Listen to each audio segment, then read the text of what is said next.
You know, I'm always in that high spot with you. Oh my gosh. Can you hear me? Thank you. You know, I was sitting there in that seat and I was just going through everything that you were sharing. And at some point I went into this appreciation mode.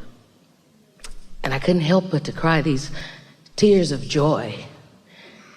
Because I was so happy that it took me to a place where I remember praying and asking for help as a child, asking, who am I? What am I? Where do I come from? This doesn't feel right being here. So are you saying to us that right from an early age, you could feel when the calibration was off? Yes. Your guidance system was active even at that early age. You could I remember feel that the calibration. Yeah. I can remember that. And I was saying, thank you so much. And at that time, I only knew the name of God because that's what I was taught. And I knew I was different, but I was being shot down with every belief. I was shot down as a child to just expand and enjoy life. And I remember those times. I never even got sick when I was little, you know? Do you know, this may surprise you, but each one of you coming in to this human species, you knew coming in it was going to be a rough start. No matter what you were born into, you all knew that that beginning was going to be you being new and knowing what you know in a sea of others who had forgotten.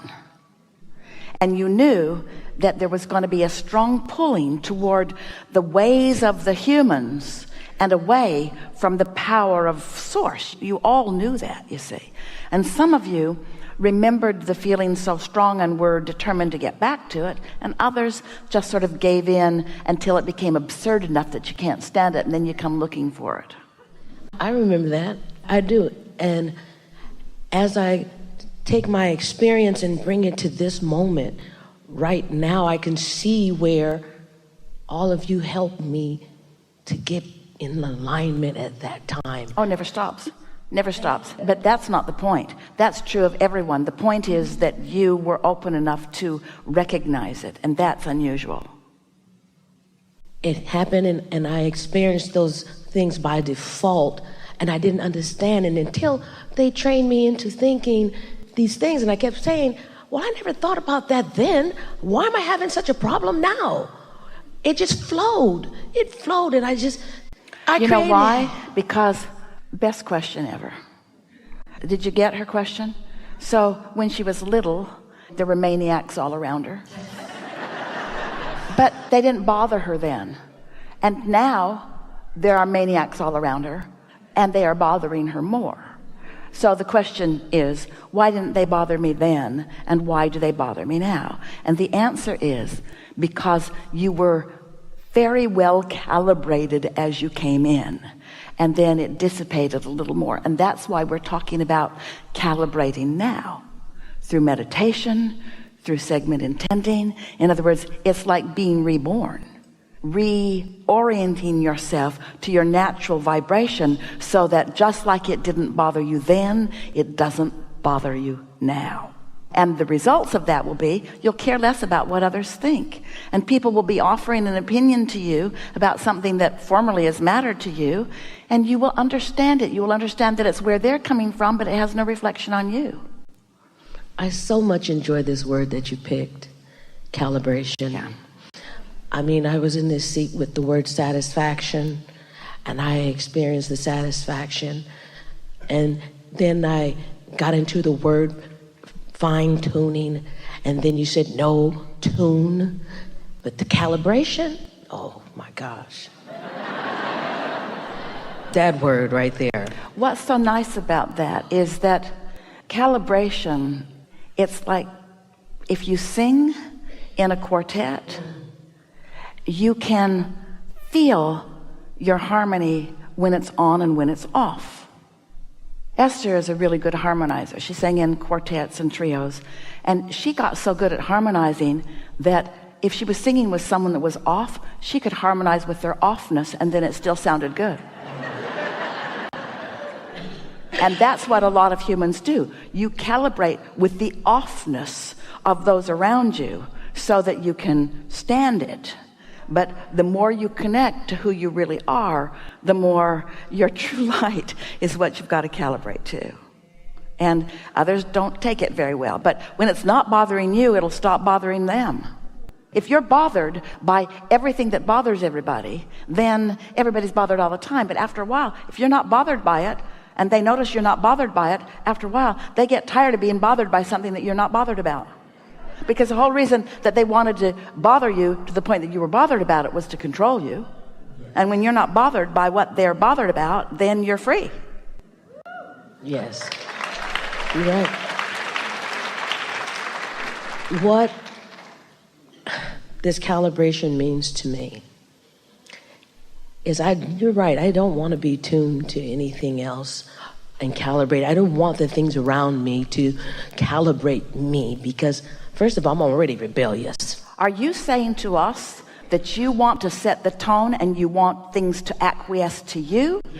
That is deliberate creation. That's deliberate creation. That's what's happening all the time. It doesn't matter what happened that causes you to set a tone. Law of attraction will support it. And that's what I'm here today for, to get mastery in my vibration more consistently. So you've just given us a favorite word. You like calibrate, we like mastery, because that's doing it on purpose. It's focusing on it more. It's being more aware more of the time. It's doing something about it every time. It's using the power of focus in a meaningful way. And I want to get a better understanding with that power of focus, because it can kind of get... So stop just for a moment. Focus, calibrate, focus, calibrate, focus, calibrate. Calibrate, feel, calibrate, feel, calibrate, feel. Focus, feel, calibrate, focus, feel, calibrate. Focus, feel, calibrate. That's how. It's not about the subject, it's about the way I feel. Because you can use a subject like God or a subject like money, and it activates a whole bunch of different feelings around a room, because different people feel different ways around it.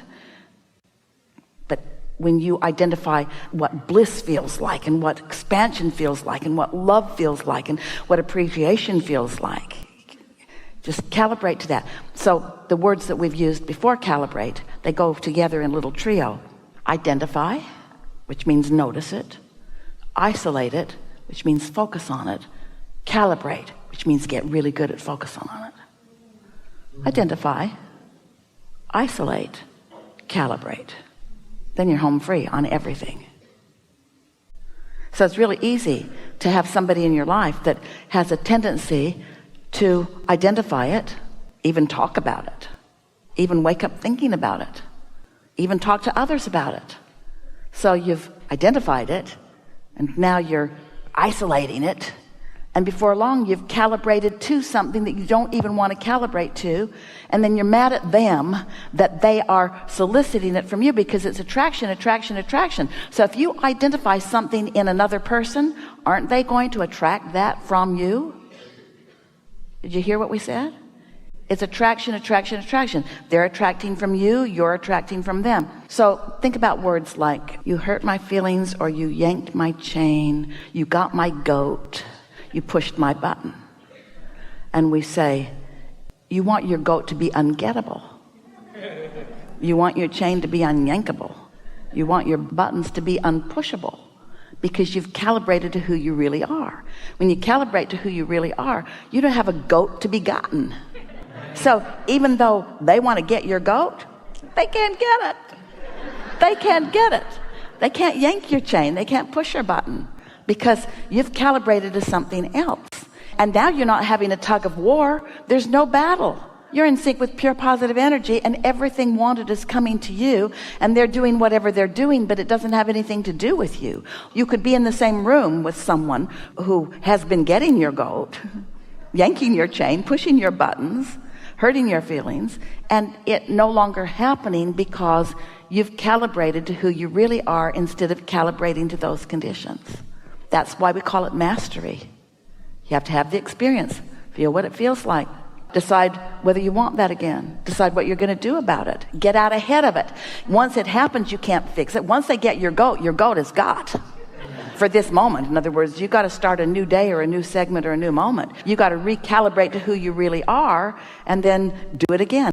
Every day you have life experiences where you have emotional responses to them, where you can identify which ones feel good and which ones don't, and then you can just gently guide yourself more and more to thoughts and feelings and exposure to life experience that feels better and better and better and better and better and better, until you reach the place that you are so well calibrated with well-being that everywhere you go, well-being must show itself to you. Even if you are in a pit that is 99% not well-being, you'll have maybe the only well-being experience in it, and you won't even notice the other. That really could happen that way.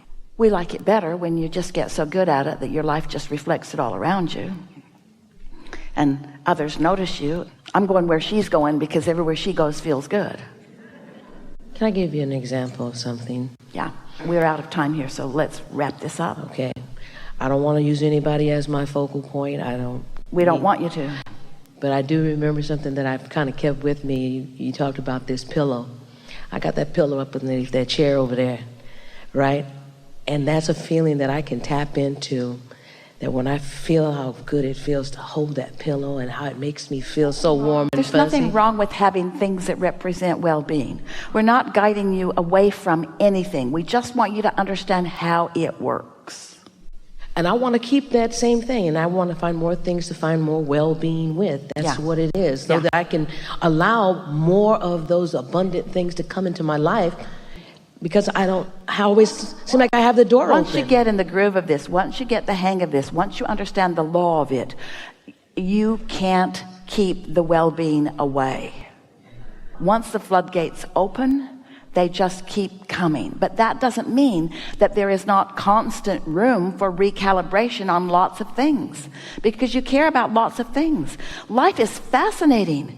It's fascinating. All of the subjects and all of the people and all of the combinations. It's fascinating. You are scientists that are constantly recalculating your formulas and coming up with new laws of the universe and new physics and new ways of approaching all things. And your universe understands it really well. And here you are out on the leading edge, wanting to understand it for your own personal adaptation.